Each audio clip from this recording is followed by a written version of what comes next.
সকাল সকাল স্নান করে শুদ্ধ বস্ত্রে বাড়িতে যদি শিবলিঙ্গ থাকে তাহলে বাড়িতেই সঠিক নিয়ম মেনে বাবা শিবের অভিষেক করুন। আর বাড়িতে শিবলিঙ্গ না থাকলে কোনো মন্দিরে গিয়ে বাবার অভিষেক করে আসুন। দুধ, ঘি, দধি, গঙ্গাজল, চন্দন, মধু বা পঞ্চামৃত সহযোগে বাবার অভিষেক করা উচিত।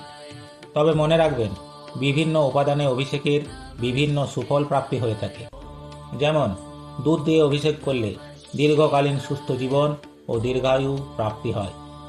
মধু দিয়ে অভিষেক করলে দুঃখ ও জটিল সমস্যা নিবারণ হয়।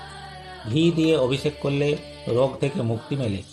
দধি বা দই দিয়ে অভিষেক করলে সন্তান প্রাপ্তি হয় ও সন্তানের মঙ্গল হয়।